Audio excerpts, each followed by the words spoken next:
Welcome back, my friends. If I got an important one for you today, the Gktech 240SX/Skyline high misalignment outer tie rod ends. And enter the classic box shimmy, as well as the post shimmy product shot here. Here's what you get inside.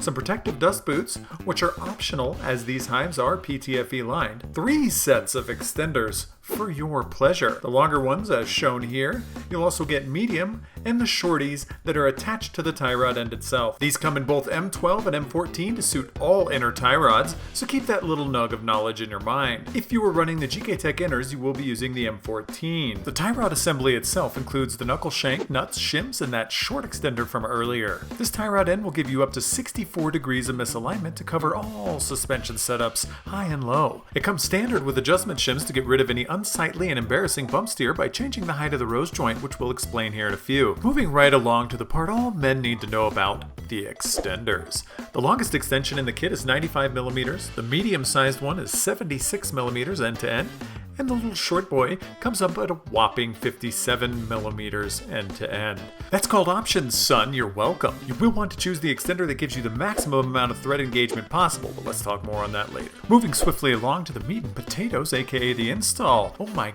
goodness, look how unsafe, haggard, and sad that OEM outer is looking. Let's change that, shall we? Start by loosening up the lock nut and loosen that guy right up. Now remove the split pin, then zap the top nut off. Give her a little love tappy, and remove that hunk of garbage from your life permanent style. Install the new Gktech shank to the knuckle so the taper is fully seated, give it a push up to keep it from spinning, then zap the nut down. Once zapped, torque to the conveniently located specs on the screen. It's science time, my friends. You want your rose joint to sit parallel to your ball joint. This is why said shank is super ultra long and has adjustment shims, so that you can adjust the height of your rose joint to suit your setup. Doing so can reduce bump steer as expertly demoed by this fella. 1 second you're happy and loving life, then next a bump, then some bump steer, ending in a bad day all around. Sick initiation though. Anywho, to make sure you have the maximum thread engagement, as you can see here, the shortest extender works with the wheels facing forward, so we're going to go ahead and use this size. Thread the entire tie rod assembly down onto the inner and make sure you have that max engagement. Let's move on to science part 2, adjustment. Let's say you're running a certain knuckle and you need the rose joint to be as low as possible to be in line with the ball joint. You'd stack all the flat shims on the top, then the tapered one at the bottom,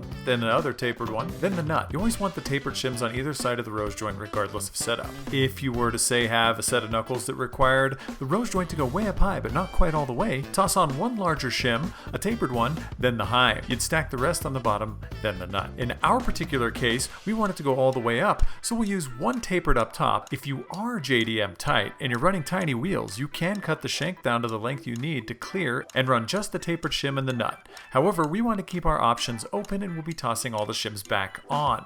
Now tighten and torque the nut to these specs right here and move along. Time to toss a wrench on the extender and another on the inner and outer locking nuts to get those snug. Time to head out and get a proper alignment that isn't done with your highly tuned and calibrated ocular units. Before you get the alignment dialed in, make sure the bearing is not cocked to the left or right and it is not running out of alignment up or down on compression or droop, but is running central and has room to be free as shown here. This is Johnny Caps and I live in that V8 dream, but only one of us has a Bluetooth supercharger. To find out who, go sub to both. Keep in mind this is a guide only. If you can't install these, have a pro do it, and for Pete's sake, reach out with any questions you do have. This has been Officer Dan, Johnny Caps, and Zach B isn't brave with another Gktech how-to. Peace.